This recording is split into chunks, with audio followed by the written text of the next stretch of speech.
Hello everyone, you are welcome to Nizar School of Mastery. Alright, so today we are going to continue our class on chemistry. From the previous class, we were learning electronic configuration, right? So we said that electrons arrange themselves and there's a need to learn their pattern of arrangement. There's a way they do it. There's a pattern they follow. And there's a need to learn that pattern of arrangement. And that's what we call electronic configuration. In other words, how electrons arrange themselves. And from that previous class, we were able to establish the fact that the first shell, which is the K shell, can only take 2 electrons, right? The first shell can only take 2 electrons. The second shell, which is the L shell, can take 8 electrons, all right? The third shell can also take 8 electrons. We're able to establish that from the previous class, and we're able to see how that once the second shell is filled, all right, the electron goes to the next shell, all right. So when that shell is filled, it goes to another shell like that until all the electrons are completely arranged in the atom. So we learned that. So this is hydrogen here with 1 electron on the first shell, right? Then in the diagram again, we have in the board rather, on the board we have helium, atomic number 2. That means it has 2 electrons with 2 electrons on the first shell. Then lithium, all right, it has 2 on the first shell and 1 on the what? On the second shell. Is that okay?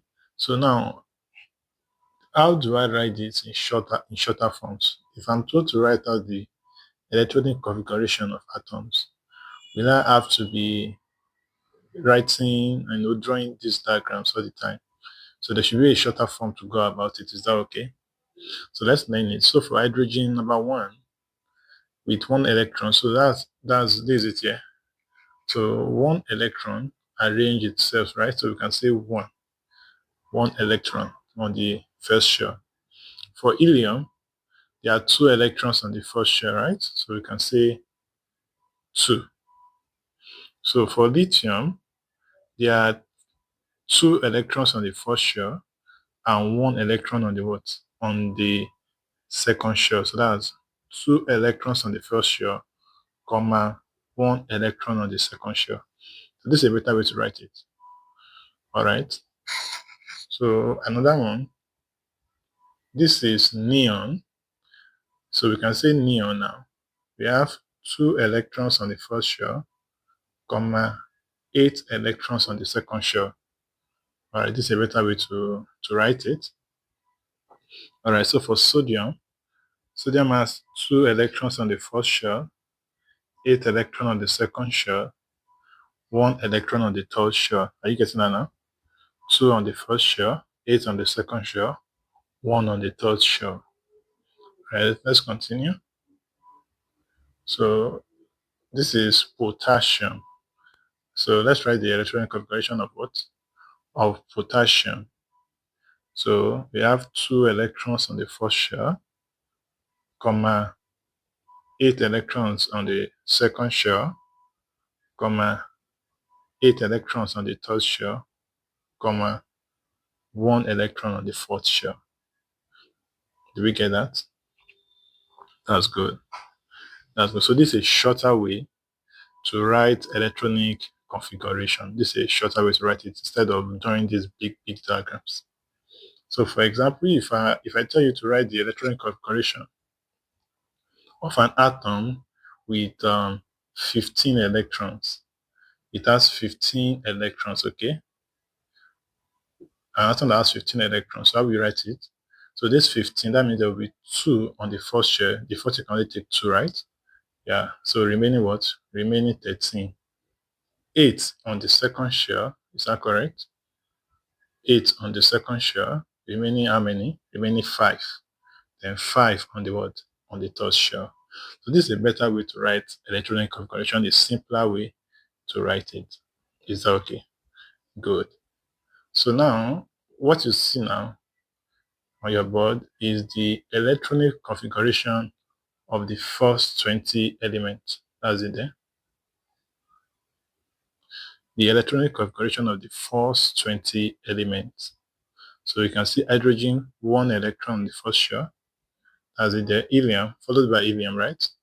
2 electrons, followed by lithium, 2 electrons on the first shell, and 1 on the second shell, followed by beryllium, 2 on the first shell, 2 on the second shell, followed by boron, 2 on the first shell and 3 on the second shell, carbon, 2 on the first shell and 4 on the second shell, nitrogen, 2 on the first shell and 5 on the second shell, oxygen, 2 on the first shell and 6 on the second shell, fluorine, 2 on the first shell and 7 on the second shell, neon, 2 on the first shell and 8 on the second shell, then sodium, 2 on the first shell, 8 on the second shell, and 1 on the third shell, magnesium, 2 on the first shell, 8 on the second shell, and 2 on the third shell, aluminium, 2 on the first shell, 8 on the second shell, and 3 on the third shell, silicon, 2 on the first shell, 8 on the second shell, and 4 on the third shell, phosphorus, 2 on the first shell,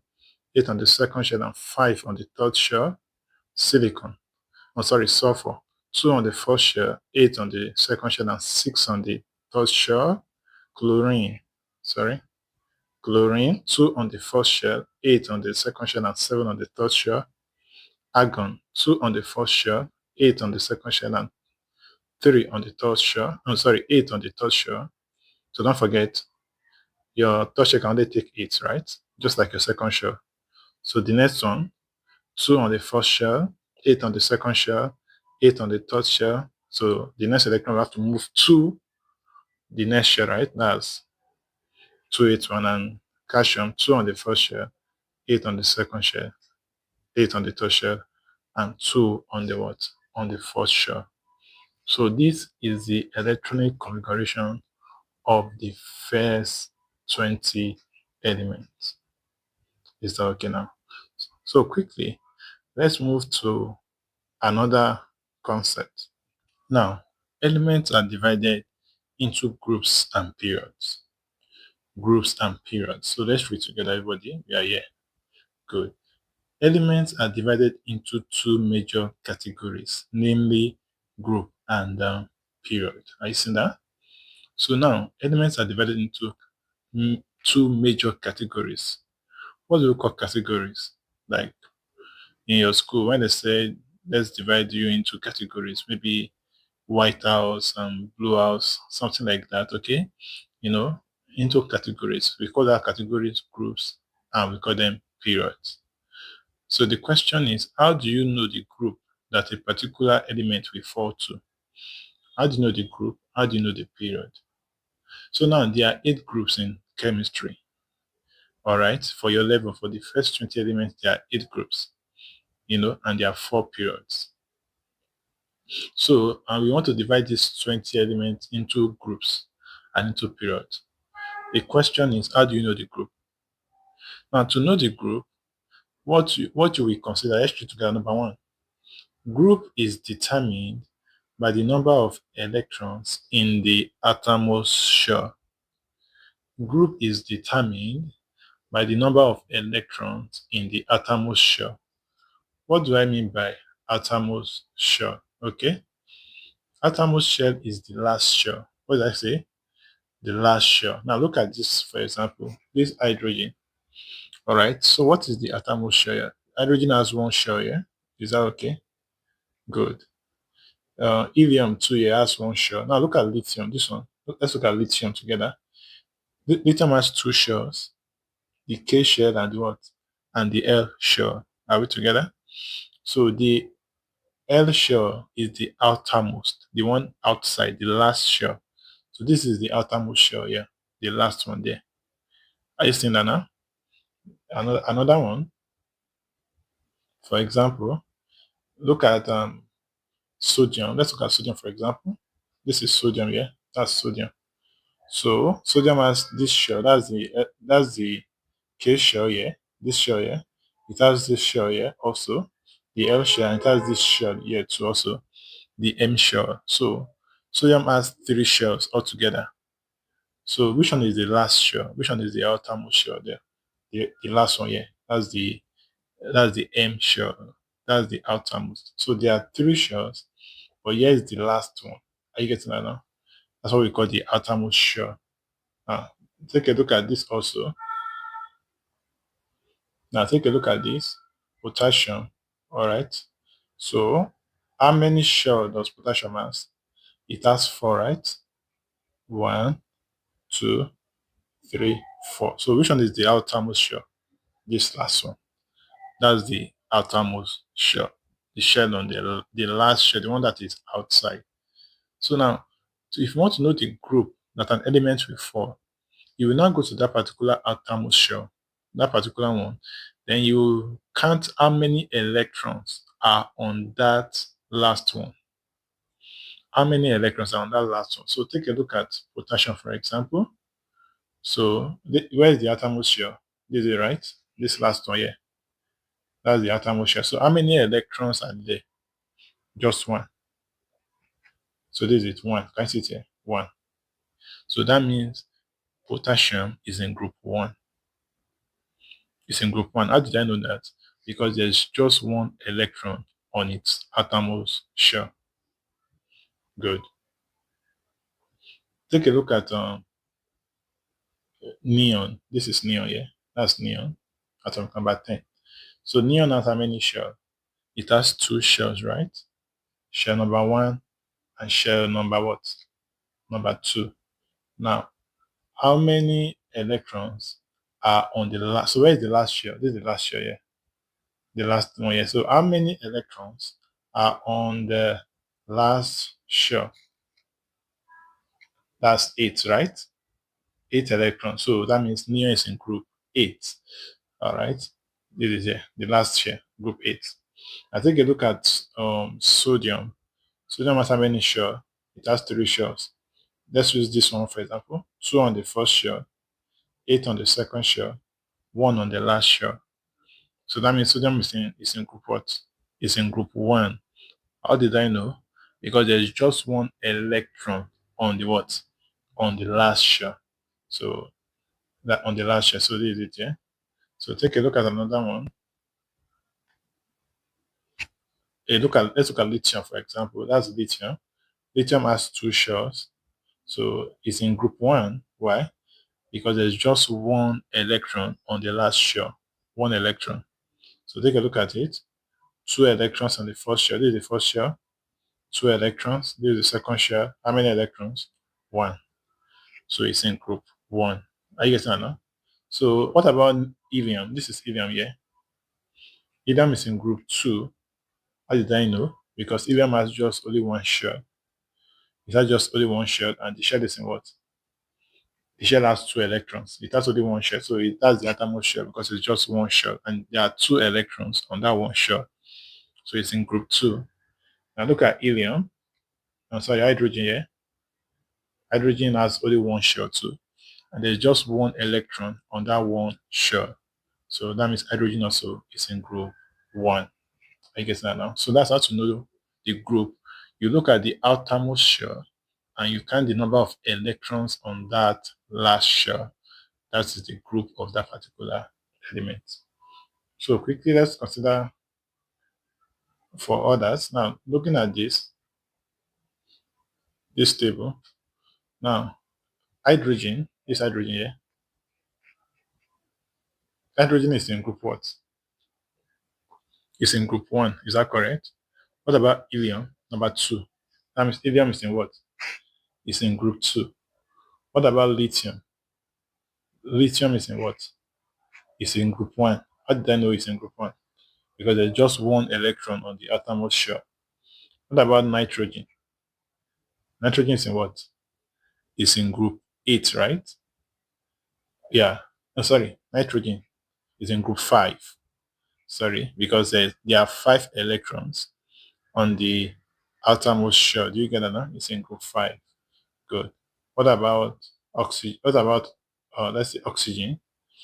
That's group six, right? Because there are six electrons on the outermost shell. What about sulfur? This is sulfur here. What about sulfur? Sulfur is what? In group 6 also, right? Because there are 6 electrons on its atom shell. So the point is, just go to the last shell, the last one, and count the number of electrons on that particular what? Last one. That's how to know the group. So for the last one, for example, let's look at calcium. This is calcium. Calcium is in what? It's in group 2, right? Yeah, because there are 2 electrons on its what? Atomos shell. So it's very simple. Just go to the last shell and look at the number of electrons on that last shell. That's how you know the group of a particular element. Secondly, how do you know the period? How do you know the period? Everybody look at it here. This is period. All right. So how do we know the period? Period is determined by the number of shells. The period is determined by the number of shells.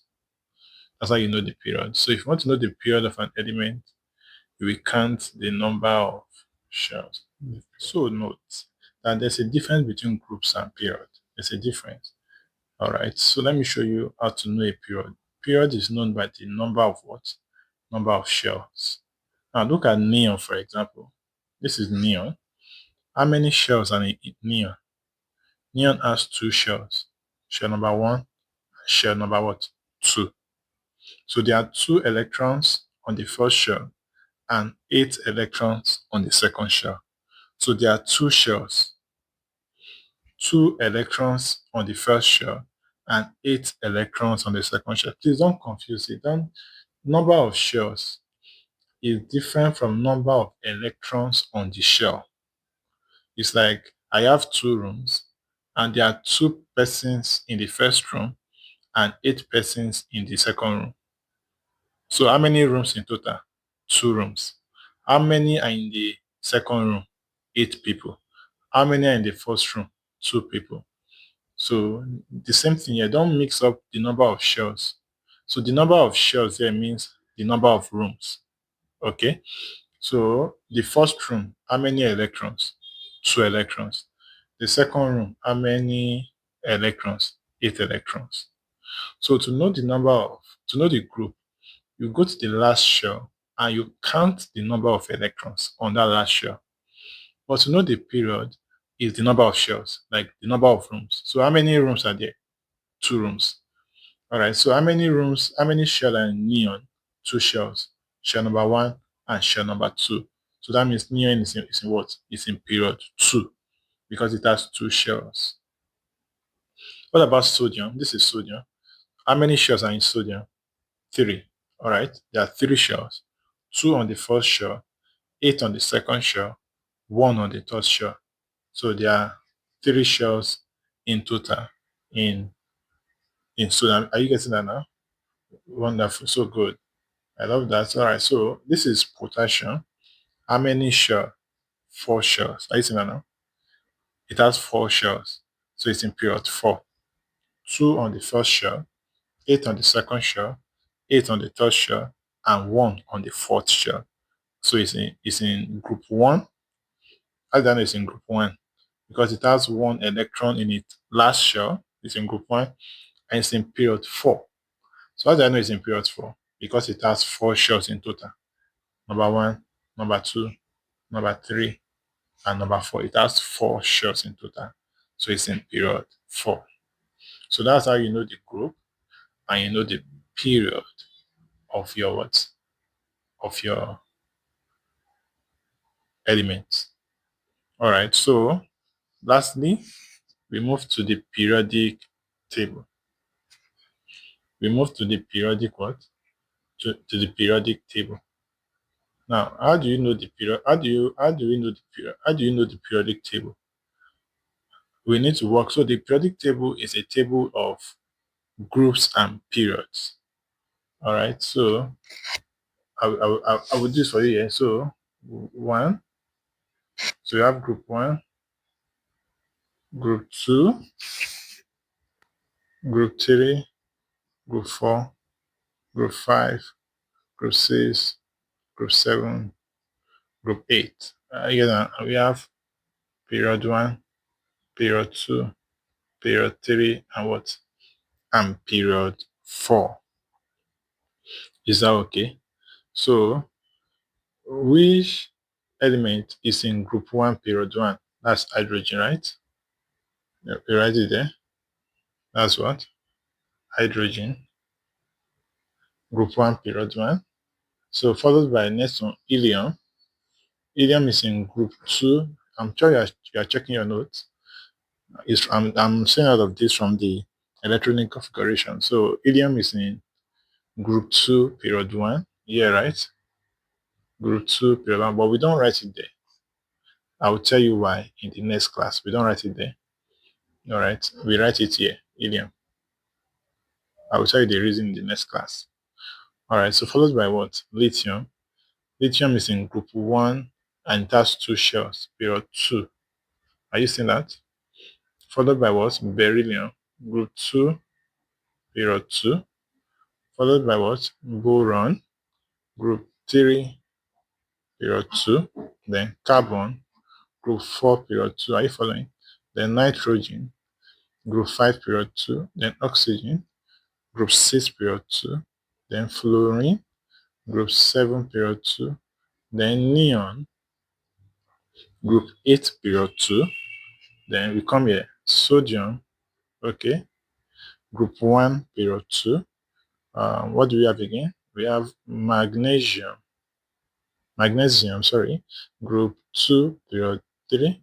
Then we have aluminium, group 3, period 3. Silicon, group 4, period 3. We have what we call phosphorus, group 5, period 3. Then sulfur, group 6, period 3. Then chlorine, group 7, period 3. Then argon, group 8, period 3. Then we move to the next shell. Now we have potassium, group 4, period 3. Now we have calcium, group 2. Sorry, did I say group 4? Sorry, group 1, period 4 for potassium. Sorry, group 1, period 4. And then for calcium, group 2, period 4. So this is the periodic table for your first 20 elements, which shows their groups and their periods. All right, thank you for attending this class. Don't forget, like, comment, and subscribe. Thank you.